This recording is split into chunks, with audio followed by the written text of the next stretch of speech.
جو تعلق مع اللہ کی انٹینسٹی ہے اس میں ذرا سی کمی بھی آ گئی ہے تو اس سے حضور نے تعبیر کیا کہ میرے بھی دل پر کبھی کبھی حجاب آ جاتا ہے. انہ لیغان علی قلبی، انٹینسٹی تو کم ہو گئی نا، یہ بجلی جس پاور کی ہے ذرا سی کم ہو جائے گی تو ایک دفعہ تو آپ کو محسوس ہوگا اندھیرا ہو گیا، حالانکہ بجلی ہے، روشنی ہے، اندھیرا نہیں ہوا ہے، لیکن اس کی پاور کم ہوئی. تو فرمایا کہ انہ لیغان علی قلبی وانی لاستغفر اللہ 70 مرۃ فی کل یوم. ان الذین اتقوا اذا مسهم طائف من الشیطان تذکروا، تو فوراً وہ چوکنے ہو جاتے ہیں، یاد کرتے ہیں. فاذا هم مبصرون، اور ان کی آنکھیں کھل جاتی ہیں، انہیں حقائق نظر آنے لگتے ہیں، وقتی سا جو سایہ پڑ گیا تھا اس سے وہ فوراً نکل آتے ہیں. واخوانهم یمدونهم، باقی جو شیطانوں کے بھائی ہیں انہیں شیطان گھسیٹ کر لے جاتے ہیں. فی الغی، وہ اس کجی کے اندر وہ گھسیٹتے ہوئے دور تک پہنچاتے ہیں، جیسے بلعم بن باورہ کو پہنچایا کہ اسے آخری حد تک پہنچا کر دم لیا. تو شیطانوں کا جو ولی ہوگا پھر شیطان کا تو اس کے اوپر زور چلے گا، لیکن جو اللہ کے بندے ہیں ان پر تو شیطان کا اختیار ہے ہی نہیں. وہ تو یہ کہ جیسے ہی ذرا سا ان کے اوپر کوئی اثر پڑا بھی، کوئی سایہ سا آیا بھی تو فوراً چونک گئے اور اللہ کی طرف متوجہ ہو گئے. رات کے درمیانی حصے، تہجد اصل میں جسے کہتے ہیں، وہ نہیں ہے کہ جو عام طور پر لوگ فجر سے کچھ دیر پہلے جاگ گئے اذان سے اور جلدی سے 8 نفل پڑھ لیے، یہ تہجد نہیں. یہ تو فجر کا ضمیمہ بنا لیا. ہاں نوافل ہے، عبادت ہے، اس کے بھی جو اس کے برکات ہیں وہ ظاہر ہوں گی، جو اس کا ثواب اور اجر اللہ دے گا. لیکن اصل میں جسے تہجد کہا جاتا ہے وہ رات کو سو کر پھر اٹھنا، نیند کو توڑ کر اور پھر سو جانا اور پھر اٹھنا. فجر جوف کہتے ہیں پیٹ کو، شیشے کے جوف اللیل، رات کے بطن میں، رات کے درمیان میں، یعنی نصف رات گزر جائے اس وقت سے انسان جو ہے وہ نماز پڑھے اور پھر ثلث رہ جائے تو پھر جاگے، پھر سو جائے اور پھر اس کے بعد اٹھے فجر کے لیے اور سنتیں پڑھے اور آئے مسجد کے اندر.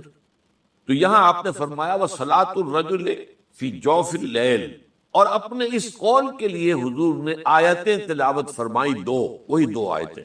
یہاں یہ سورہ سجدہ کی آیت نمبر 16 اور 17 ہے. تَتَجَافَىٰ جُنُوبُهُمْ عَنِ الْمَضَاجِعِ، اللہ تعالیٰ اپنے خاص محبوب بندوں کی یہ صفات بیان کر رہا ہے کہ ان کے پہلو اپنے بستروں سے علیحدہ رہتے ہیں، رات کے وقت جاگتے ہیں، بستر پر لیٹیں گے تو سو جائیں گے. تَتَجَافَىٰ جُنُوبُهُمْ عَنِ الْمَضَاجِعِ يَدْعُونَ رَبَّهُمْ خَوْفًا وَطَمَعًا، وہ اس وقت اپنے رب کو پکارتے ہیں، دعائیں کرتے ہیں، خوف کے ساتھ بھی، اس کے مواخذے کا خوف، اس کے عذاب کا خوف، اس کی باز پرس کا خوف، اس کی ناراضی کا خوف، جہنم کا خوف. وَطَمَعًا، اور طمع کس کی؟ اللہ راضی ہو، اللہ کے اجر و ثواب کی بھی طمع ہو. لیکن سب سے بڑی طمع کیا ہے؟ اللہ مجھ سے راضی ہو. اس لیے سب سے اونچا مقام یہی ہے، رضی اللہ عنہم ورضوا عنہ، اللہ ان سے راضی ہو گیا، ہوا اللہ سے راضی ہو گیا. یہ باہمی رضا ہے، بندہ اپنے رب سے راضی رہے، وہ رہے کہ تسلیم و رضا. جو بھی دنیا میں آ رہا ہے اس پر شکوہ، اللہ کا شکوہ زبان پر نہ لائے. جو بھی آ رہا ہے یہ میرے رب کی طرف سے ہے، وہ میرا مولا ہے، آقا ہے، دوست ہے، میرا خیر خواہ ہے. اسے معلوم ہے کہ اس شر کے پیچھے کون سا خیر آ رہا ہے، مجھے کیا پتا، مجھے تو شر نظر آ رہا ہے، خیر تو نظر نہیں آ رہا. اس لیے فرمایا گیا کہ ہو سکتا ہے عسیٰ ان تکرہوا شیئا وہو خیر لکم وعسیٰ ان تحبوا شیئا وہو شر لکم واللہ یعلم وانتم لا تعلمون. ہو سکتا ہے تمہیں کوئی چیز بری لگے حالانکہ اسی میں تمہارا خیر ہو، عین ممکن ہے تمہیں کوئی چیز اچھی لگتی ہو حالانکہ اس میں تمہارے لیے شر ہے. اللہ جانتا ہے تم نہیں. اس کیفیت کے اندر دنیا کی زندگی گزارے، اللہ تعالیٰ آخرت میں اسے راضی کرتے رہے، اللہ اس سے راضی ہو جائے گا. من کان یرجو لقاء اللہ فإن اجل اللہ لآت، جو کوئی بھی اللہ سے ملاقات کا امیدوار ہے مطمئن رہے، وہ وقت آ کر رہے گا تمہاری رب سے ملاقات ہو. ملاقوہ، وہ سب کے سب اللہ کے ساتھ ملاقات کریں. یہ محبت اللہ کی، جس کے لیے فرمایا ایک حدیث میں جو 7 قسم کے انسان ہیں جن کو اللہ قیامت کے دن خاص اپنے عرش کے سائے تلے جگہ دے گا، ان میں سے ایک وہ بھی ہے رجل ذکر اللہ خالیہ ففاضت عیناہ، تخلیے میں، علیحدگی میں، خاموشی سے جب وہ بیٹھا ہوا تھا اس نے اللہ کو یاد کی اور اللہ کی محبت اور اللہ کی خشیت سے اس کی آنکھوں سے آنسو. یہ اللہ کا ہجر ہے. یہ جو زندگی ہے یہ اللہ سے ہمارے ایک ہجر کا ذریعہ ہے، پردہ پڑا ہوا ہے ہمارے اور رب کے دل، غیب کا پردہ پڑا ہوا. اسی لیے آپ نے دیکھا حضور پر کہ جب کیفیت تھی اللہم فی الرفیق الاعلی، بس اب مجھے اس دنیا سے کوئی غرض نہیں ہے، رفیق اعلی اللہ تعالی، اللہم فی الرفیق الاعلی، اب تو بس یہ جو بھی، حالانکہ حضور کے لیے تو اس دنیاوی زندگی میں بھی حضوری ہی حضوری تھی. آپ فرماتے ہیں ابھی تو عند ربی، میں رات گزارتا ہوں اپنے رب کے پاس. وہ یطعمنی ویسقین، وہ مجھے کھانا کھلاتا پلاتا ہے. اس لیے کہ جب آپ روزے رکھتے تھے 2 دن کا روزہ 3 دن کا روزہ، کہ شام کو افطار نہیں کیا بلکہ وہی روزہ رات میں بھی چل رہا ہے، پھر اگلے دن شروع ہو گیا وہ روزہ چل رہا ہے 2 دن 3 دن، جس کو صوم وصال کہتے ہیں. صحابہ کو آپ نے سختی سے روک دیا، مت ہرگز نہیں. جب انہوں نے کہا حضور آپ کرتے ہیں، آپ ہمیں کیوں روک رہے ہیں؟ فرمایا ایکم مثلی، تم میں سے کون ہے مجھ جیسا؟ ابھی تو عند ربی، میں تو اپنے رب کے پاس رات گزارتا ہوں. وہ یطعمنی ویسقین، وہ مجھے کھانا کھلاتا ہے پلاتا. اب وہ کیا کھانا ہے کیا پلانا ہے وہ اللہ جانے، اس کا رسول، ہم تو اس کا تصور نہیں کر سکتے. یہ معاملہ جو ہے تو اللہ تعالیٰ کے ساتھ وہ محبت، وہ لگاؤ، وہ تعلق. تو اگرچہ زندگی میں بھی حضور کا، حضور کے اور اللہ کے درمیان کوئی حجاب نہیں تھا، جیسے حجاب ہمارے ویسا تو نہیں تھا، جو بھی باریک سا پردہ تھا وہ بھی اب گوارا نہیں. اللہم فی الرفیق الاعلی، اب تو اللہ تعالیٰ ہی سے جو رفیق ہے بلند رفیق. اسی لیے کہا اقبال نے، نشان مرد مومن باتو گویم جو مر گائے تبسم بر لبے ہو. مرد مومن کی نشانی یہی ہے کہ جب موت آتا ہے اس کے چہرے پر تبسم ہو. موت در حقیقت اپنے محبوب سے وصال کا دروازہ ہے. استخارہ ایک بہت اچھا کام ہے. وہ کیا ہے؟ استخارے کے معنی ہے خیر طلب کرنا، اور اس کی ایک دعا ہے جو اللہ تعالیٰ نے، اللہ کے رسول نے سکھائی ہے صحابہ کو. اور صحابہ یہ کہتے ہیں کہ ہمیں اس طرح یہ دعا اللہ کے رسول نے سکھائی جیسے قرآن سکھایا، یعنی اتنی اہمیت کی. اس کا مسئلہ کیا ہوتا ہے کہ آپ ایک کام کرنے چلے، ابھی آپ کا دل جو ہے وہ کچھ تذبذب میں ہے کہ یہ کام ٹھیک ہے یا نہیں ہے، اس کا نتیجہ اچھا ہوگا کہ نہیں ہوگا، یہ بیل منڈے چڑھے گی کہ نہیں چڑھے گی. تو اس جو آپ کا جو اندر کا جو تذبذب ہے اس کو ختم کرنے کے لیے دعا کی جاتی ہے کہ اے اللہ میں تیرے علم سے خیر چاہتا ہوں.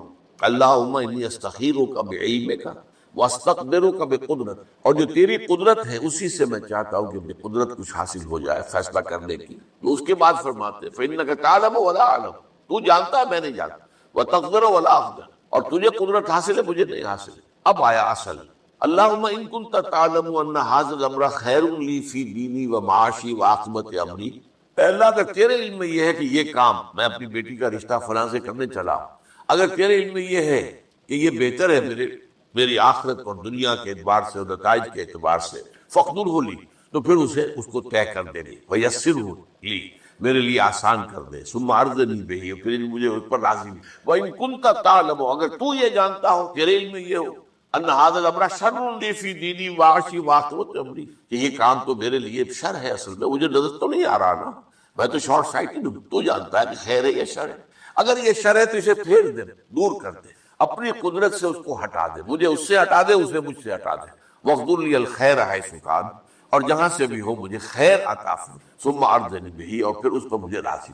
یہ ہے دعائے استخارہ، اللہ تعالیٰ سے فیصلہ چاہنا. اس کے بعد اللہ تعالیٰ جو ہے انسان کے دل کو جما دیتا ہے کسی ایک رخ کے اوپر. اب اس کی جو باقی ہمارے ہاں جو ہو گئی ہے شکل کہ کوئی خواب میں آئے، کوئی نشان نظر آئے، یہ کوئی استخارے کا حصہ نہیں ہے، یہ اس کے اندر اضافی چیز. لیکن یہ ہو سکتا ہے کہ انسان رات کو جو ہے 2 نفل نماز پڑھے اور اس کے بعد یہ دعا استخارہ کر کے سو جائے. ہو سکتا ہے کوئی خواب کے اندر کوئی اشارہ مل جائے، امکان ہے اس کا. لیکن یہ ہے کہ یہ کوئی ضروری نہیں، یہ صرف یہ کہ دل کا کسی پہلو پر پھر جم جانا، ٹھک جانا، یہ اس بات کی علامت ہوگی کہ میں نے اللہ سے بات کہی تھی، اللہ نے میرے دل کو اس پر جما دیا ہے، تو یقیناً اس میں بھلائی کی ہو، خیر کیا ہو، اس کی کوئی احتیاج پوری کی ہو، اس کی کوئی ضرورت پوری کی ہو، اس کا وہ شکر بجا.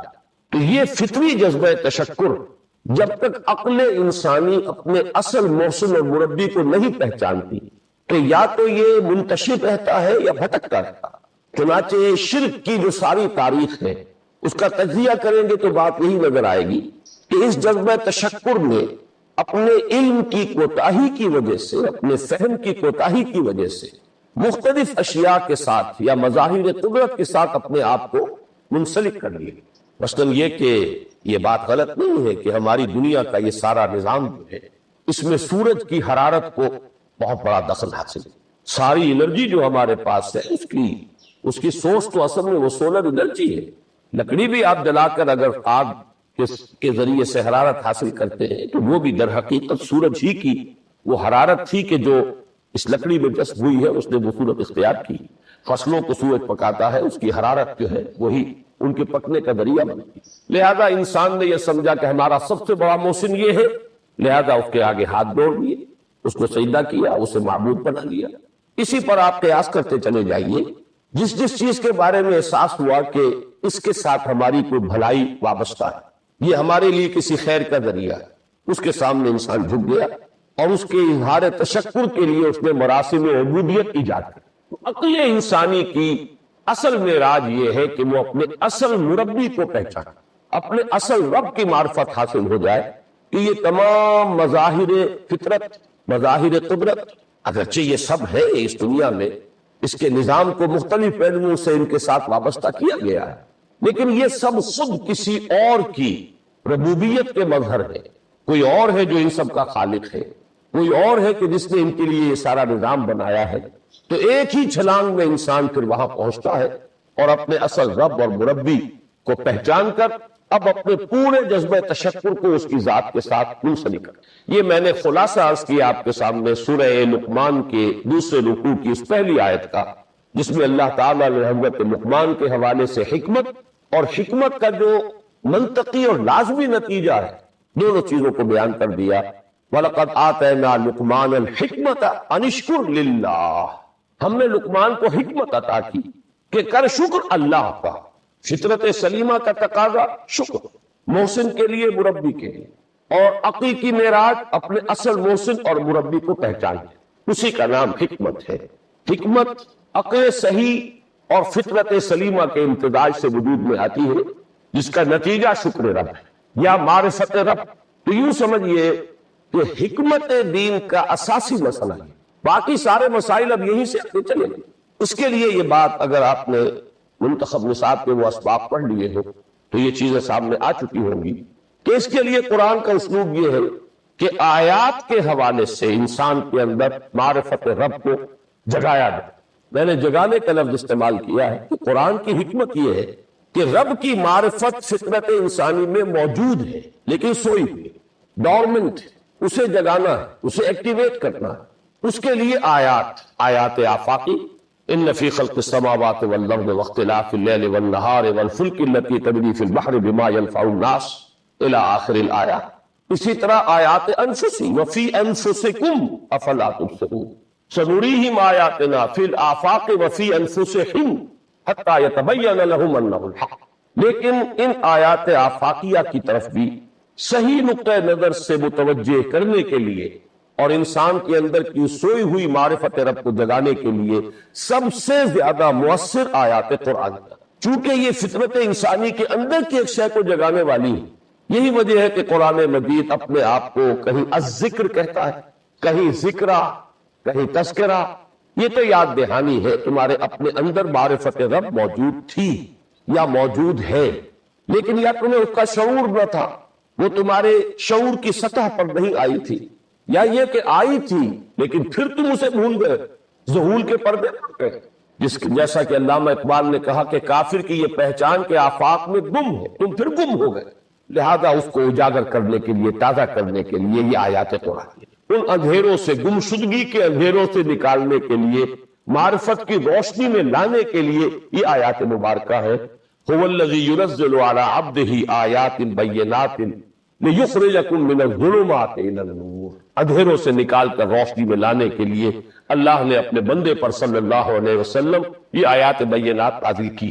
لیکن اب اس سے اگلا قدم ہے اور اصل میں وہ ہے جو میری گفتگو کا موضوع ہے اس وقت. اس کے لیے یہ تمہید ضروری تھی کہ حکمت قرآن کا اور حکمت دین کا اولین، اہم ترین، سب سے اساسی، سب سے بنیادی مسئلہ ہے معرفت رب. اگر اس مرحلے کو انسان طے کر لے اللہ کے فضل و کرم سے، اسے اللہ کی معرفت بھی حاصل ہو جائے اور اس پر ایمان بھی میسر آ جائے، تو اب اس کے سامنے تین مسئلے ہیں. ان کو اچھی طرح آئیڈینٹیفائی کی. پہلا مسئلہ یہ ہے کہ اس کی فکر صحیح مزید پیش قدمی کرے، آگے بڑھے. یہ تو اس کا سٹارٹنگ پوائنٹ تھا، رب کو پہچان لینا. ابھی تو اس سے آگے بڑھ کر اس فکر صحیح کو، بڑی بلندیوں کو چھونا، جیسے کہ کلمہ طیبہ کی تمثیل بیان کی گئی قرآن مجید میں، کَشَجَرَةٍ طَیِّبَةٍ أَصْلُهَا ثَابِتٌ وَفَرْعُهَا فِي السَّمَاءِ. تو فکر انسانی کے لیے وہ اصل ثابت جمی ہوئی جڑ جو وہ تو ہے معرفت رب، لیکن اب یہ فکر ترقی کرے گی، یہ نشو و نما پائے گی، یہ آگے بڑھے گی، اس کی شاخیں یہ آسمانوں سے بات کرے گی، آسمانوں کی بلندیوں کو چھوئے گی۔ تو سب سے پہلا مسئلہ ہے فکر صحیح کی مزید پیش رفت، پیش قدمی۔ دوسرا مسئلہ انسان کا بہت بنیادی، عمل کی درستی، صحیح عمل۔ انسان اپنے نفس امارہ سے مغلوب ہو کر یا جذبات کی رو میں بہہ یا ماحول کے اثرات سے مرعوب ہو کر وہ کسی غلط رخ پر نہ پڑے۔ تقرب بالفرائض، فرائض کے ذریعے سے انسان اللہ کا قرب حاصل کرے۔ ایک ہے تقرب بالنوافل، نوافل کے ذریعے سے اللہ کا قرب حاصل کرے۔ ان میں کیا نسبت و تناسب ہے، اہمیت کے اعتبار سے کون بڑھ کر ہے، بلندی کے اعتبار سے کون بڑھ کر ہے، یہ تمام مسائل میں نے اپنی اس تقریر میں بیان کیے تھے جو اس کتاب سے شائع ہوئی ہے۔ اس وقت میں اس کی تفصیل میں نہیں جا رہا، صرف یہ تذکرہ اس لیے کر رہا ہوں کہ جن کو بھی خواہش ہو جائے وہ اس کا مطالعہ کرے۔ ہماری اس وقت کی گفتگو سے وہ کتابچہ اس جگہ پر منسلک ہوگا۔ تو تقرب اللہ، یہ تقرب کوئی فزیکل فینومینن نہیں ہے، جسمانی یا مادی مسئلہ نہیں ہے۔ اللہ سے قرب یہ نہیں ہے کہ کوئی کروڑوں میل کا فاصلہ ہے، اب ہمیں وہ رسی پر چڑھنا ہے اوپر بڑی محنت اور مشقت سے۔ فصل تو ہے ہی نہیں، فاصلہ ہے ہی نہیں، موت ہے ہی نہیں۔ نحن اقرب الیہ من حبل الورید، ہم تو انسان سے اس کی شہرگ سے بھی زیادہ قریب۔ ہوا معکم اینما کنتم، وہ تو تمہارے ساتھ ہی ہوتا ہے جہاں کہیں بھی تم ہو، بس صرف یہ کہ تمہاری توجہ نہیں ہوتی، تم اور چیزوں میں مشغول و مصروف رہتے ہو، تم ہماری طرف دھیان ہی نہیں دیتے، تم ہماری طرف متوجہ ہی نہیں ہوتے۔ ہم تو مائل بے کرم ہے، کوئی سائل ہی نہیں، راہ دکھلائے کسے رہنم منزل ہی نہیں۔ انسان جب متوجہ ہو جاتا ہے اور بڑھتا ہے، آگے پیش قدمی کرتا ہے روحانی اعتبار سے، تو یہ ہے در حقیقت تقرب اللہ، اور اسی کو ہم کہیں گے روحانی ترقی۔ اب ان تین چیزوں کو اگر آپ نے ذہن میں جما لیا، پھر میری بات کی ترتیب اس کو ذہن میں قائم کیجئے۔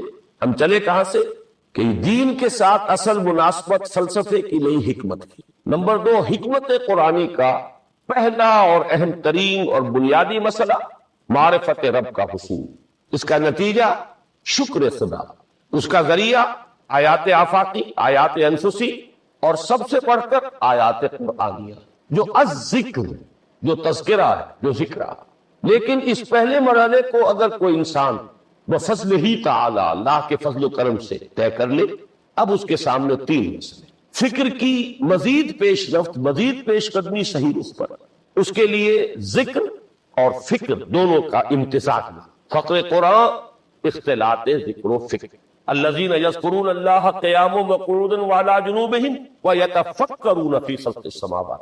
دوسری شے عمل کا درست رہنا، نہ افراط و تفریط ہو، عدم توازن ہو، نہ انسان نفس سے مغلوب ہو جائے، نہ انسان جذبات کی رو میں اندھا ہو جائے، نہ انسان ماحول سے مرعوب ہو کر متاثر، صحیح رخ پر اس کا عمل۔ نمبر 3، روحانی ترقی، جو اصل حاصل ہے، جو اصل مقصود ہے۔ نمبر 2 چیز کے لیے تعلق مع اللہ ضروری، نمبر 3 کے لیے تقرب اللہ۔ اب غور کیجئے، ان تینوں چیزوں کا بڑا گہرا تعلق ہے نماز، ان تینوں کے لیے ستون کی حیثیت نماز۔ لہذا ایمان کے بعد یا معرفت رب کے بعد حکمت دین کا اہم ترین مسئلہ نماز، صلاۃ، اس لیے کہ ایک طرف یہ انسان کو اللہ کے ساتھ ایک گہرے تعلق کا ذریعہ فراہم کرتی، اپنے تمام مصروفیات میں سے ان مشغولیتوں میں جن میں گم ہونے کا خدشہ ہوتا، نکلو۔ 24 گھنٹے کے معمولات میں سے کم 5 مرتبہ تو لازماً نکلو، اور اپنے آپ کو ذرا، اپنے حواس کو بھی، اپنی باطنی کیفیات کو بھی ذرا تازہ کرو۔ اگر کوئی گندگی، نجاست، کسی طرح کی ناپاکی کا کوئی معاملہ ہے، طہارت سے تمہارے اندر روح کو بھی بالیدگی ہوگی، تمہارے حواس بھی تازہ ہوں گے، تم گویا کہ بحیثیت کل تمہاری ہستی چاق و چوبند ہو جائے، وہ کسل، وہ سستیاں، وہ جو ایک کثافتیں ہوتی ہیں، ان سب سے نجات، اور اب اپنے رب کے حضور میں کھڑے ہو جاؤ، اس کے ساتھ اپنا عہد بھی تازہ کرو، اس کی اہم صفات کو بھی اپنے ذہن میں پھر مستحضر کرو۔ یہی وجہ ہے، دیکھیے میں نے جو آیات آپ کو شروع میں سنائی تھی، سورہ لقمان کی 2 آیتیں، پہلی آیت میں اس کا ترجمہ کر چکا، دوسری آیت وَلَقَدْ وَإِذْ قال لقمان لابنه وهو يعظه یا بني لا تشرك بالله ان الشرك لظلم عظیم. اس کے بعد درمیان میں کچھ مضمون آ کر پھر وہ آیہ مبارکہ آئی یا بني اقم الصلاة وامر بالمعروف وانہ عن المنکر واصبر على ما اصابك. گویا کہ اہم ترین چیز، بنیادی ترین چیز، اللہ کو محض پہچان لینا کافی نہیں ہے، یاد رکھنا ضروری ہے. اللہ یاد رہے گا تو فکر صحیح آگے بڑھے. اللہ یاد رہے گا اور اس کے ساتھ ایک گہرا تعلق جو ہے برقرار رہے گا تو عمل درست ہے. بالکل یہی بات سورہ طٰہٰ میں جو پہلی وحی حضرت موسیٰ علیہ السلام پر ہوئی اور پہلا مخاطبہ ہے، چونکہ حضرت موسیٰ کو یہ انبیاء کرام کے مقدس گروہ میں ایک امتیازی حیثیت حاصل ہے کہ ان سے براہ راست گفتگو ہوئی ہے، اگرچہ صرف ایک پردہ تھا، اوٹ من ورائے حجاب گفتگو ہوئی ہے، لیکن یہ کہ کوئی فرشتے کا درمیانی جو ہے وہ لنک نہیں تھا. براہ راست اللہ تعالیٰ نے حضرت موسیٰ علیہ السلام سے کلام فرمایا. کلم اللہ موسیٰ تکلیما، موسیٰ سے تو اللہ نے کلام فرمایا جیسے کہ کلام کیا. تو پہلا مخاطبہ ہے، یہ پہلا مکالمہ ہے، پہلی وحی کہیے، اسی میں یہ الفاظ بھی موجود ہیں اننی انا اللہ لا الہ الا انا فاعبدنی واقم الصلاۃ لذکری. یہ گویا کہ حکمت قرآنی کا ایک بہت بڑا خزانہ ہے یہ آیت کہ خود حضرت موسیٰ علیہ السلام کو جو ہدایت دی جا رہی ہے، میں ہوں، میں اللہ، اننی انا اللہ لا الہ الا انا، میرے سوا کوئی معبود، فاعبدنی، بس میری بندگی، میری عبادت، میری پرستش، میری محبت، اس کو اختیار کر. وَأَقِمِ الصَّلَاةَ لِلذِّكْرِ، اور نماز کو قائم رکھو میری یاد پہ. بلکہ اسی سلسلہ کلام میں آگے چل کر سورہ طٰہٰ میں آتا ہے، کافی گفت و شنید کے بعد جب حضرت موسیٰ نے کچھ معذرت بھی کی، کچھ دعائیں بھی کی، اللہ نے ایک دعا قبول بھی کی کہ ان کے بھائی کو بھی شریک کر دیا، حضرت ہارون کو بھی. اس کے بعد پھر جب فرمایا کہ اب جاؤ فرعون کی طرف، تو اس میں فرمایا وَلَا تَنِيَا فِي ذِكْرِي، اور دیکھنا یہ جو عظیم مشن تمہارے کندھے پر آ گیا ہے، بڑا بھاری اور کٹھن ایک فرض ہے جو تم پر عائد ہو گیا، اس کے لیے سب سے بڑی تمہارے پاس جو قوت کا ذریعہ ہے وہ نماز.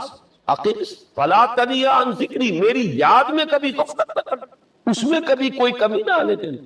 جیسا کہ میں نے عرض کیا تھا کہ جیسے ہی وہ تعلق جو ہے کمزور پڑتا ہے یا منقطع ہو جائے معاذ اللہ، تو پھر انسان گویا کہ شیطان کے لیے حکم ترب.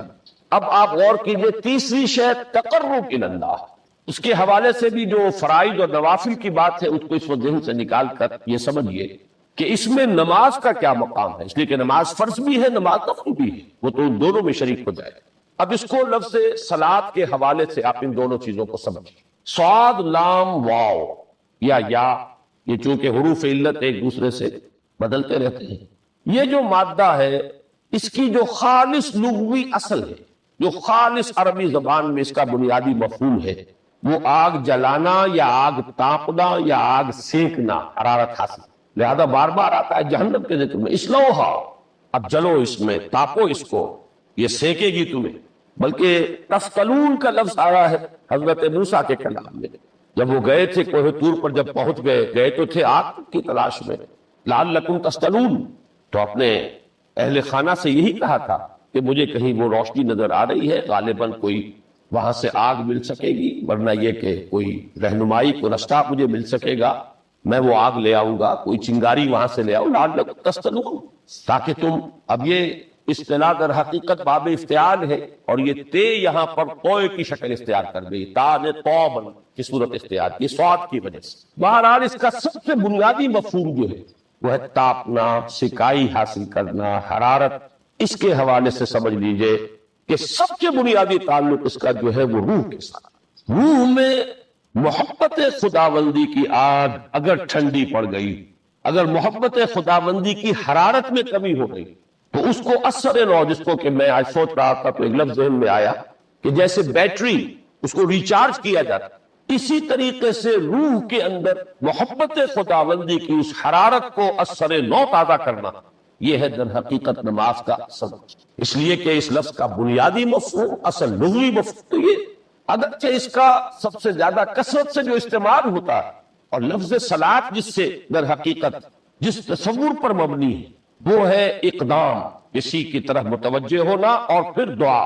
صلاۃ کا سب سے قریبی مفہوم لفظی جب بیان کیا جائے گا، اس سے مراد، اس کے معنی، تو دعا اس میں اہم ترین، کسی کی طرف توجہ کرنا، مناجات کرنا، گفتگو کرنا، مخاطبہ، مکالمہ، دعا، یہ در حقیقت صلاۃ کا سب سے بڑا اصطلاحی مفہوم ہے۔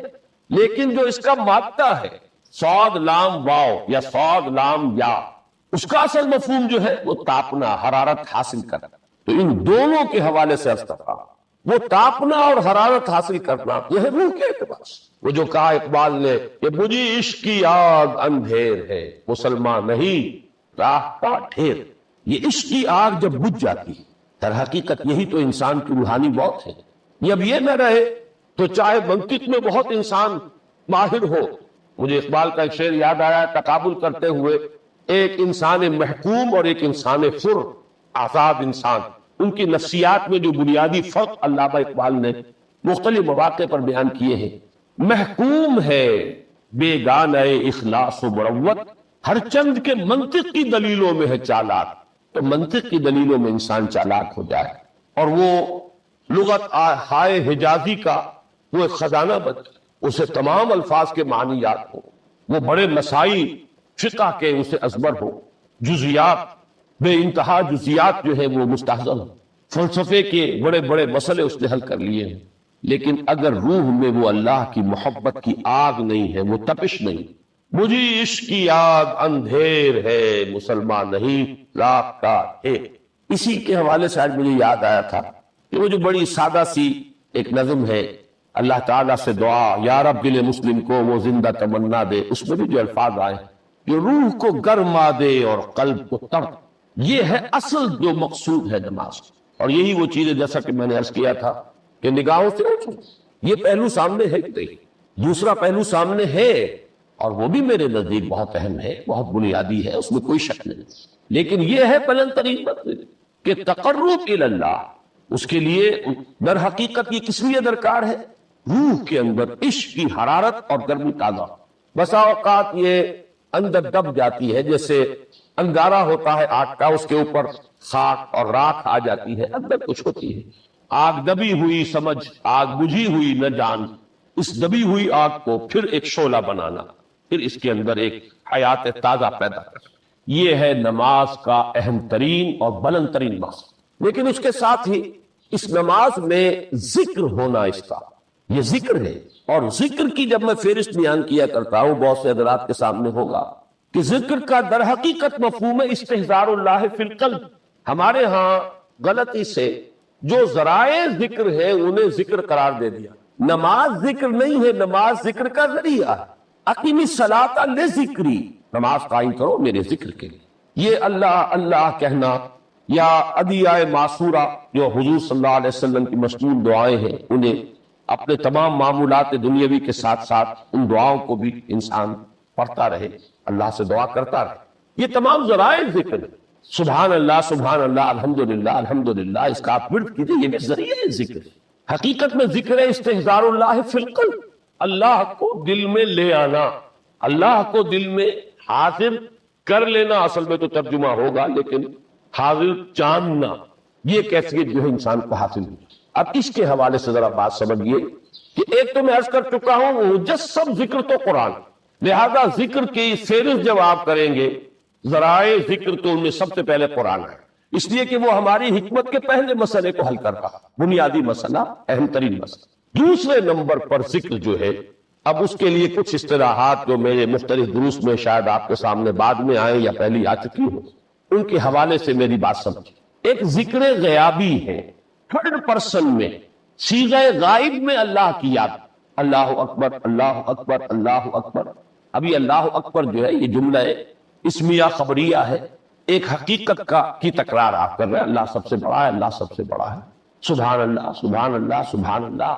یہ در حقیقت ذکر غیابی ہے کہ آپ اس میں مخاطب نہیں ہیں اللہ سے، ایک ذکر خطابی کہیں یا ذکر حضوری کہیں، جس میں مکالمہ، جس میں گفتگو ہوتی ہے۔ تو نماز در حقیقت ذکر حضوری اور ذکر خطابی کی بلند ترین شکل، اس لیے میں نے عرض کیا تھا کہ نماز کے لفظ یا صلاۃ کے لفظ یہ اصطلاحی معنی جو اکثر و بیشتر کیے جاتے ہیں وہ ہے دعا. اور دعا میں ہوتا کیا مکاتبہ ہے، وہ خاطب اے اللہ، اے تیرے رب، اے پروردگار. تو یہ کہ اس میں اقدام اور کسی کی طرف متوجہ ہونا، یہی وجہ ہے کہ افتتاح صلاۃ نماز کو شروع کرنے کے لیے ایک تو وہ الفاظ جو قرآن مجید میں آئے ہیں، انی وجہت وجہی للذی فطر السماوات والارض حنیفا وما انا من المشرکین. یہ ہے توجہ کا ارتکاز، بشرطے کہ یہ صرف الفاظ ہی نہ نکل رہے ہوں، واقعتاً یہ تعبیر ہو اس وقت کی انسان کی نفسیاتی کیفیت کی، کہ شعوری طور پر وہ فیصلہ کرتا ہے کہ میں منقطع ہو رہا ہوں، ہر چہار طرف سے اپنی توجہ کو ہٹا کر، ہر مسئلے سے اپنے آپ کو خالی و ذہن کر کے، یعنی ظاہری اور باطنی دونوں اعتبار سے میں اپنی توجہ کا ارتکاز کر رہا ہوں اس ذات کی طرف جس نے آسمانوں اور زمین کو پیدا کیا، اور بالکل یکسو ہو کر انی وجہت وجہی للذی فطر السماوات والارض حنیفا وما انا من المشرکین. اور دوسری وہ جو دعا جس سے ہم افتتاح کرتے ہیں اپنی نماز کا، دیکھیں اس میں خطاب کا کس قدر اہتمام. وہاں سبحان اللہ نہیں ہے، سبحانک اللہ، پاک ہے تو اے رب ہمارا، وبحمدک وتبارک اسمک وتعالی جدک. اب غور کر رہے ہیں، یہ ہے خاطب، براہ راست مخاطب ہونا. یہ گویا کہ لب لباب میں آپ کے سامنے عرض کر رہا ہوں علامہ اقبال کے خطبے کا میننگ آف پریئر ان اسلام. خطبات جو ہیں ان کے مشہور، ان میں غالباً یہ تیسرا یا چوتھا لیکچر ہے کہ اس میں تصور یہ دیا گیا ہے کہ دو ہی انائے ہیں، ایک انائے کبیر اننی انا اللہ لا الہ الا انا، یہ وہ انائے کبیر ہے، انائے مطلق ہے، میں بہت بڑی میں نے عطا فرمائی. اور ان روایات کی روح سے پھر یہ کوثر ہے. مولانا فراہی رحمۃ اللہ علیہ نے یہ کہا ہے کہ یہ اصل میں خود بیت اللہ جو ہے یہی کوثر ہے، اس کے گرد جو ہے پیاسے جمع ہوتے ہیں، حاجی طواف کرتے ہیں. بہرحال یہ بھی ایک وجدانی قسم کی تعبیر ہے اور اس کے اندر بھی کوئی غلط بات نہیں ہو سکتی، اس لیے کہ جب میدان حشر عرفات ہی کو کھینچ کر بنایا جائے گا تو یہ جو کالے پتھروں کا گھر جو ہے اس کی بھی اصل شان اس وقت ظاہر ہوگی. یہ بھی تو زمین پر بیت المعمور کی اصل میں علامت ہے، جو ساتویں آسمان پر والبیت المعمور، وہ بیت المعمور کی کا یہ سمبل ہے اس زمین کے اوپر جو مادی شکل میں ہمارے سامنے موجود ہے.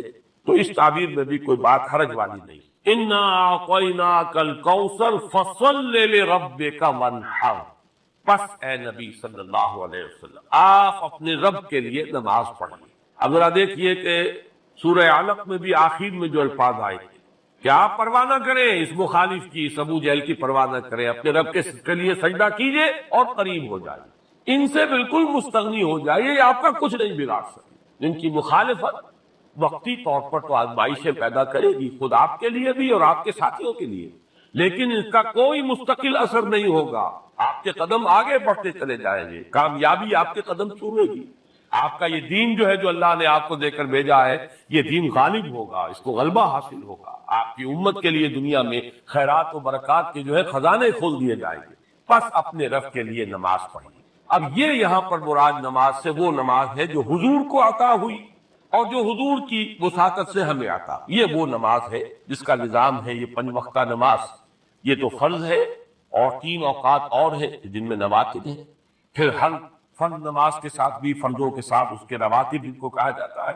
یہ نظام ہر نماز کی رکعت کی ایک ترتیب ہے، اس کے ارکان ہیں، یہ تمام اس کے اوقات ہیں، ان کی پابندی، اس کے قوانین، قواعد و ضوابط کا پورا لحاظ رکھتے ہوئے یہ ہے فصل لربک، اپنے رب کے لیے نماز پڑھیے، وانحر، اور اونٹ جو ہے نہر کیجیے، اللہ کی راہ میں قربانی کرتے رہے. اس دونوں الفاظ کو جوڑ کر ایک نتیجہ نکالا ہے بعض حضرات نے کہ اس سے مراد خاص طور پر بقرعید کی نماز اور اس کے بعد جو نہر کیا جاتا ہے، آ کر قربانی دی جاتی ہے، تو یہ اس سے مراد ہے. لیکن یہ بھی میں سمجھتا ہوں کہ صرف ایک ذوقی سی بات ہے، ورنہ جو پس منظر ہے بالکل ابتدائی زمانے کی یہ صورت ہے. اس وقت نہ بقرعید تھی، البتہ یہ چیزیں موجود تھی، نماز آپ کو دے دی گئی اسی وقت. اور ظاہر بات ہے کہ جب تک آپ مکے میں رہے یقیناً آپ ہر سال حج کرتے رہے. کیسے ممکن ہے کہ آپ حج نہ کریں جب اسی کعبے کا طواف کر رہے تھے جس میں 360 بت تھے، وہیں کھڑے ہو کر نماز پڑھتے تھے اور سجدہ کرتے تھے جہاں دائیں بائیں بت رکھے تھے. تو حج کے معاملے میں تو ایسی کوئی شے تھی بھی نہیں. مینا میں جانا ہے، عرفات میں جانا ہے، مزدلفہ میں، یا جو بھی ان کا باقی رہ گیا تھا، تو ہر سال آپ حج بھی کرتے ہو اور یقیناً بہت سے اونٹ آپ قربان بھی کرتے ہو۔ آپ نے حجۃ الوداع میں 100 اونٹ نہر کیے ہیں، جن میں سے 63 اپنے دستے مبارک سے نہر فرمایا، اور بقیہ 37 حضرت علی نے آپ کی طرف سے 100 اونٹ۔ تو اس سے اندازہ کیجئے کہ جو ابتدائی دور ہے، یہ صورتیں جب نازل ہو رہی ہیں، اس وقت تو حضور کی جو ہے مالی حالت بھی بہت اچھی تھی۔ حضرت خدیجہ متمول ترین خاتون عرب کی، وہ آپ کے حوالہ عقل میں تھی۔ اس اعتبار سے یقیناً اس وقت بھی آپ جیسا کہ میں بیان کر چکا ہوں، اس دور میں غریبوں کو کھانا کھلانا، گوشت کا بانٹ دینا، وہ یہ در حقیقت ان کے ہاں سخاوت کا سب سے بڑا مظہر تھا۔ فَصَلِّ لِرَبِّكَ وَانْحَرْ، تو اے نبی آپ کو شکرانے میں وہ سارا خیر کثیر جو آپ کو عطا ہوا ہے، اسی لیے دیکھیے وہ نماز تہجد جب آپ پڑھتے تھے اور اتنی طویل رکعتیں پڑھتے تھے کہ آپ کے پاؤں متورم ہو جاتے تھے، تو لوگوں نے کہا حضور آپ اپنے اوپر اتنا تشدد کیوں کر رہے ہیں؟ آپ پہ تو اول تو کوئی گناہ ہے نہیں، کوئی آپ کے مقام کے اعتبار سے اگر کسی شے کو کہا جائے کہ کوئی فروگداشت ہے تو اللہ تعالیٰ اس کی بھی معافی کا اعلان کر چکا، تو پھر آپ کو مشقت جھیلیں؟ تو جواب آپ کا کیا تھا؟ افلا اکون عبدا شکورا، تو کیا میں اپنے رب کا ایک شکر گزار بندہ نہ بنوں؟ میری یہ نماز شکرانے کی نماز ہے، میں اپنے رب کا شکر ادا کر رہا ہوں، اس نے جو مجھے خیر کثیر عطا فرمایا۔ اب جس درجے کا وہ خیر کثیر ہے، اسی درجے کا شکر مجھے اپنی امکانی حد تک ادا کرنا ہے۔ تو فَصَلِّ لِرَبِّكَ وَانْحَرْ یہاں شکرانے کے طور پر ہے، إِنَّا أَعْطَيْنَاكَ الْكَوْثَرَ فَصَلِّ لِرَبِّكَ وَانْحَرْ إِنَّ شَانِئَكَ هُوَ الْأَبْتَرُ، یقیناً جو آپ کا دشمن ہے وہی ابتر ہے۔ اس ابتر کے لفظ کی مجھے وضاحت کرنی ہوگی۔ شدا، شین، نون اور حمزہ آتا دشمنی کے لیے۔ وَلَا يَجْرِمَنَّكُمْ شَنَآنُ قَوْمٍ عَلَىٰ أَلَّا تَعْدِلُوا اعْدِلُوا هُوَ أَقْرَبُ لِلتَّقْوَىٰ، دشمنی کسی قوم کی تمہیں آمادہ نہ کر دے کہ تم عدل سے راستہ جو ہے اپنا بدل لو اور دستکش ہو جاؤ، عدل پر رہو، چاہے تمہارا دشمن ہے اس کے ساتھ بھی انصاف۔ تو یہ شانی، یہ ہے اس کے معنی دشمن۔ ان شانیہ کا ہو الابتر، یقیناً آپ کا دشمن ہی ابتر ہے۔ ابتر کے معنی کیا؟ با تا را کا مادہ آتا ہے بطر، کسی شے سے کٹ جانا۔ خاص طور پر ایک درخت ہے، اس کی شاخ کٹ گئی، علیحدہ ہو گئی، شاخ مریدہ، ظاہر بات ہے اب اس کے لیے زندگی نہیں ہے۔ جب تک درخت سے جڑی ہوئی تھی اس کے لیے تر و تازگی تھی، وہ بڑھے گی، اس پر پھل بھی آتا اگر وہ آم کا درخت تھا۔ اب جب کٹ گئی تو وہ سوکھے گی، ختم ہو جائے گی، اس کے لیے کوئی تر و تازگی نہیں ہے، اس کا کوئی شاندار مستقبل نہیں۔ تو یہ کسی شے سے کٹ جانا، اسی معنی میں قوم سے کٹ جانا، علیحدہ ہو جانا، تنہا رہ جانا۔ لا تجعلنی فردن، مجھے اکیلا نہ بنا دے۔ تو یہ جو آتا ہے کہ میں اکیلا نہ رہ جاؤں، اس کے لیے بھی یہ لفظ آتا۔ اور پھر جس کا ذکر یا جس کا سلسلہ منقطع ہو جائے، جس کے ہاں اولاد نہ ہو، اب نام اس کا کہاں رہے گا، ختم ہو جائے گا، اولاد نہیں ہے، وہ بھی ابتر ہے۔ گویا کہ اس کا ذکر باقی رکھنے والا کوئی نہیں رہا، اس کا نام نہیں رہے گا دنیا میں، اس لیے کہ اولاد نہیں، خاص طور پر اولاد نرینہ۔ اسی طریقے سے جس جانور کی، جس چوپائے کی دم کٹی ہوئی ہے اسے ابتر کہتے ہیں، دم کٹا، اس لیے کہ یہاں بھی کوئی شے کٹی ہوئی ہے اس کے جسم سے۔ تو یہ مختلف معنی ہے اس لفظ کے ابتر۔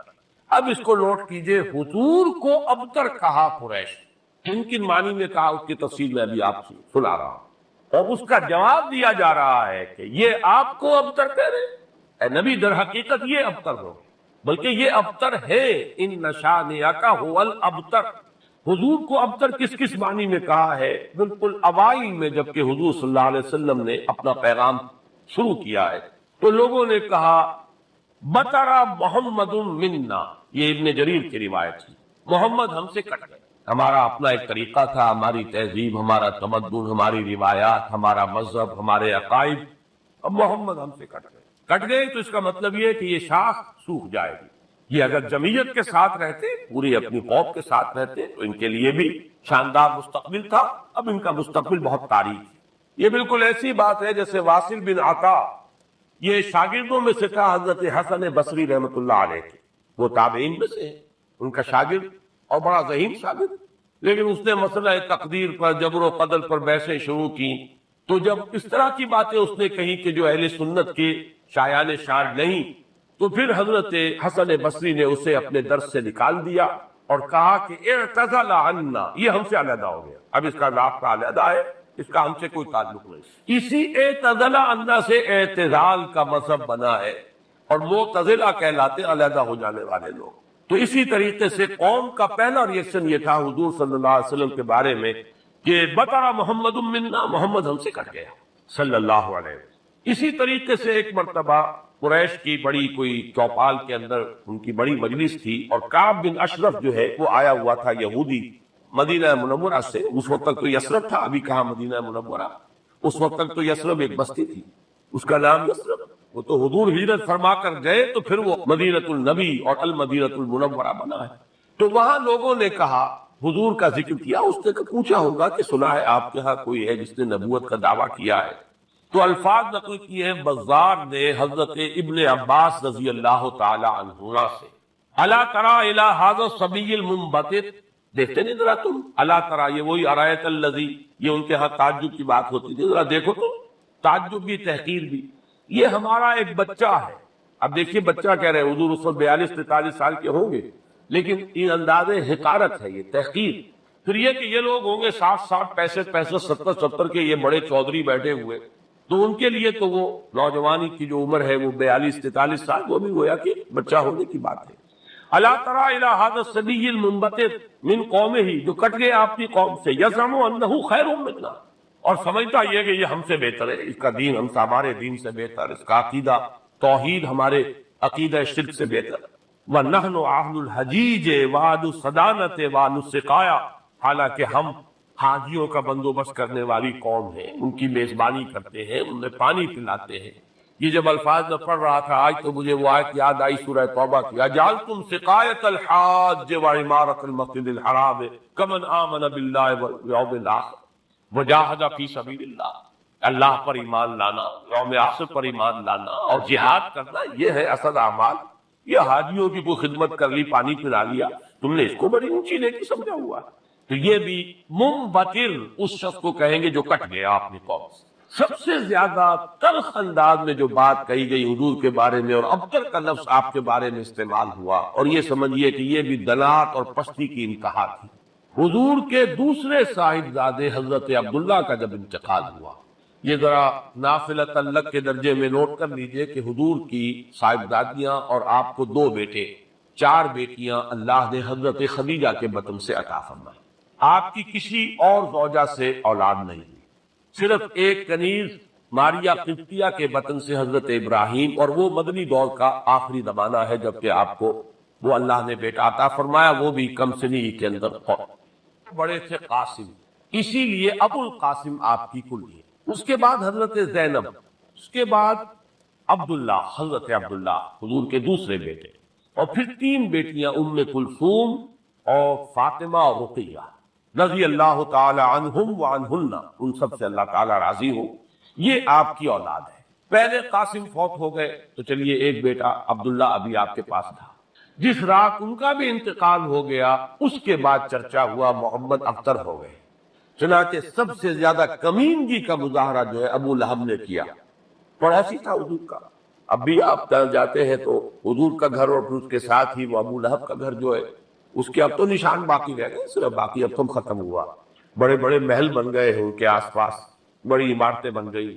ابو لہب دوڑا دوڑا گیا ہے اسی شب، ادھر انتقال ہوا ہے عبداللہ کا، اور وہ دوڑا ہوا گیا، اس نے جا کے خوشخبری دی، بطر محمد اللیلہ، آج کی رات محمد کی جڑ کٹ گئی، محمد ابتر ہو گیا صلی اللہ علیہ وسلم۔ وہ آ کے خوشخبری دے رہا، یہ دنات اور پستی کی انتہا ہے۔ اس کو نوٹ کر لیجئے کہ اب آگے چل کر سورۃ اللہب اب دور نہیں رہی، شاید اگلے ہی درس میں ہم 3 صورتیں پڑھیں گے، سورہ کافرون، سورہ لہب اور سورۃ النصر۔ آج جیسے 2 پڑھ رہے ہیں، پچھلے درس میں بھی 2 صورتیں پڑھی تھی، اگلے درس میں 3 صورتیں پڑھیں گے انشاءاللہ العزیز۔ بدترین انسان، ارذل الخلائق جو تھا حضور کے دشمنوں میں، وہ ابو لہب، قریب ترین عزیز، حضور کا سگا چچا، لیکن یہ کہ بدترین دشمن، اور دشمن بھی دشمن میں فرق ہے۔ خدا 5 انگوشت یکساں نہ کر، نہ ہر زن رستو نہ ہر مرد مرد، خدا 5 انگوشت یکساں نہ کر۔ آپ کے موافقین اور مومنین بھی برابر نہیں تھے، کہاں حضرت ابو بکر رضی اللہ تعالی عنہ، کہاں اس دور کے کوئی عام صاحب، پھر آپ کے دشمن بھی برابر نہیں تھے۔ تو بدترین دشمن یہ ابو لہب ہے، اور اندازہ کیجئے اس کی دنات کا، کہ بدر محمد اللیلہ، آج کی رات محمد کی جڑ کٹ گئی، ابتر ہو گئے محمد، معاذ اللہ۔ یہی لفظ کہے تھے پھر عاص ابن وائل سہمی، جو آپ کے دشمنوں میں سے، مخالفین میں سے بہت بڑا چودھری تھا، ان محمد الابتر، اب تو محمد ابتر ہو گئے، ان کی جڑ کٹ گئی، لا ابن لہو یقوم مقامہ بعدہ، ان کا کوئی بیٹا رہا ہی نہیں کہ جو ان کی جگہ، ان کے مقام پر، ان کی جگہ پر کھڑا ہو، جانشین بنے، ان کے مشن کو آگے لے کر چلے۔ فَإِذَا مَاتَ انقطع ذِكْرَهُ، جب محمد اب فوت ہو جائیں گے تو ان کا ذکر بھی منقطع ہو جائے گا۔ یہ وہ ابتر کا مفہوم جس کا کہ تقابل ہم کریں گے، وَرَفَعْنَا لَكَ ذِكْرَكَ، وہ کہہ رہے تھے کہ ذکر منقطع ہو جائے گا، اور سورۃ الانشراح میں اللہ کی طرف سے نوید آئی، وَرَفَعْنَا لَكَ ذِكْرَكَ، ہم نے تو آپ کا ذکر بہت بلند کر دیا۔ تو یہ ہے اِنَّ شَانِئَكَ هُوَ الْأَبْتَرُ، اے نبی آپ ابتر نہیں ہوں گے، آپ کو تو ہم نے خیر کثیر عطا فرمایا، آپ کا ذکر بلند کیا، آپ کی مانوی اولاد، آپ کی امت، کتنے بڑے بڑے اولیاء اللہ، صوفیاء، اہل اللہ، اتقیاء، صلحاء، مجددین، علماء، جن کے بارے میں علماء امتی کا انبیاء بنی اسرائیل، وہ سب آپ کی مانوی اولاد۔ پھر آپ کی صاحب دادی حضرت فاطمہ سے جو اولاد چلے گی، اس کا جو مقام و مرتبہ دنیا میں ہوگا، تو آپ ابتر نہیں ہیں، معاذ اللہ۔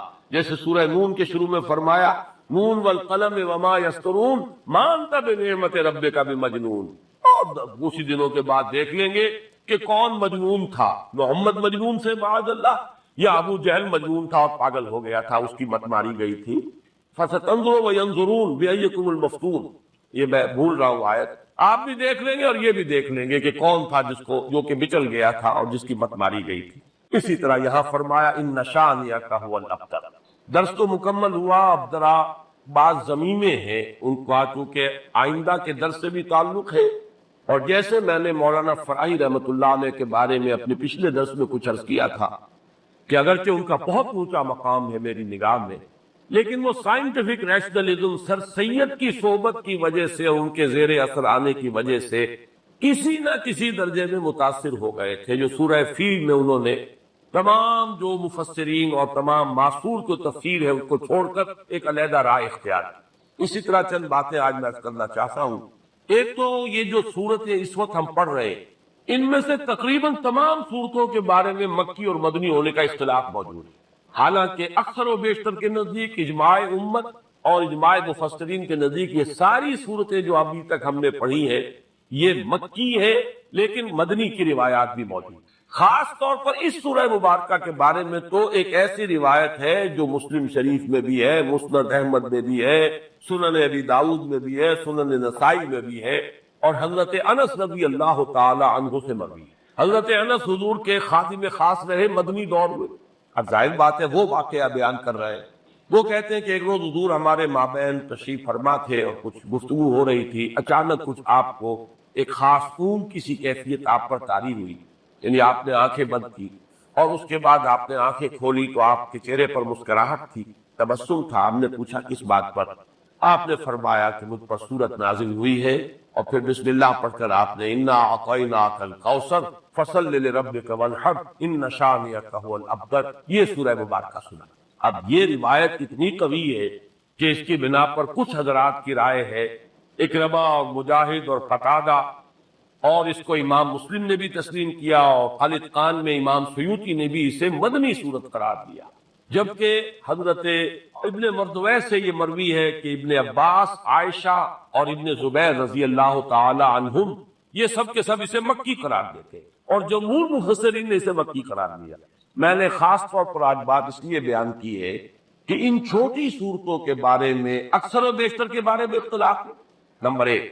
نمبر دو یہ کہ اصل میں اس میں جو تعویل ہو جاتی ہے، اور بہت سی صورتوں کے بارے میں کہا گیا یہ 2 دفعہ نازل ہوئی، سورہ اخلاص مکے میں بھی نازل ہوئی، مدینے میں بھی نازل ہوئی، فلاں سورت مکے میں بھی نازل ہوئی، مدینے میں بھی نازل ہوئی۔ یہ دو دفعہ کے نزول کا مطلب کیا ہوتا؟ یہ تھا کہ قرآن مجید ظاہر بات ہے کہ اس طریقے سے مصحف کی شکل میں تو موجود تھا ہی نہیں، کسی کچھ صورتیں یاد ہیں، کسی کو کچھ صورتیں یاد ہیں، ابھی پورا قرآن نازل بھی نہیں ہوا۔ یہ تو یوں سمجھیے کہ مدنی کے دور کے بھی انتہا پر جا کر پورا قرآن بنے گا، تو وہ اتنا چرچا نہیں تھا لوگوں کے مابین، اور وہ صورتیں کہ جو مکی دور میں نازل ہوئی تھی، جب وہ حالات و واقعات ایسے ہوتے تھے مدنی دور میں بھی کہ جن پر ان صورتوں کے مضامین کا انطباق ہوتا تھا، تو حضور اس وقت جب پڑھتے تھے تو لوگ یہ سمجھتے تھے یہ ابھی نازل ہوئی، حالانکہ وہ اصل میں مکے کے دور میں نازل ہو چکی۔ لیکن یہ کہ جیسے کہ انطباق ایسا ہو جاتا ہے، وہ واقعہ بہت ہی مشہور ہے کہ سورہ آل عمران میں وہ آیت موجود ہے وَمَا مُحَمَّدٌ إِلَّا رَسُولٌ قَدْ خَلَتْ مِن قَبْلِهِ الرُّسُلُ أَفَإِن مَاتَ أَوْ قُتِلَ انقلبتم عَلَىٰ أَعْقَابِكُمْ۔ لیکن جب حضور کا انتقال ہوا ہے اور حضرت عمر پر ایک جذباتی کیفیت طاری ہوئی اور تلوار کھینچ کر آپ بیٹھ گئے کہ جو کہے گا کہ محمد کا انتقال ہو گیا اس کی گردن اڑا دوں گا، پھر حضرت ابو بکر آئے، سیدھے گئے حجرہ عائشہ میں۔ حضرت عائشہ ان کی اپنی صاحبزادی ہیں، وہاں تو کوئی حجاب نہیں، پردہ نہیں، حضور کا جسد مبارک وہاں تھا اور چادر پڑی ہوئی تھی اوپر، چادر ہٹائی پیشانی پر، پیشانی مبارک پر بوسہ دیا۔ آپ نے وہاں الفاظ بھی کہے کہ اللہ آپ پر دو موتیں جمع نہیں کہے گا، بس یہ موت سی جو آ گئی، اب تو حیات ہی حیات اور حیات طیبہ ہے۔ باہر آ کر اب آپ نے خطبہ دیا، من کان یعبد محمدا فإن محمدا قد مات ومن کان یعبد اللہ فإن اللہ حی لا یموت۔ جو کوئی محمد کو پوجتا تھا وہ سن لے کہ محمد کا انتقال ہو گیا، اور جو کوئی پجاری تھا اللہ کا، پوجنے والا اللہ کو، وہ جان دے کہ اللہ تو زندہ ہے جس پر کبھی موت طاری نہیں۔ پھر آیت پڑھی وَمَا مُحَمَّدٌ إِلَّا رَسُولٌ قَدْ خَلَتْ مِن قَبْلِهِ الرُّسُلُ۔ حضرت عمر فرماتے مجھے ایسے محسوس ہوا جیسے یہ آیت کسی وقت نازل۔ یہ تو کیفیت ہوتی ہے کہ آیات کا جب مضامین کے اعتبار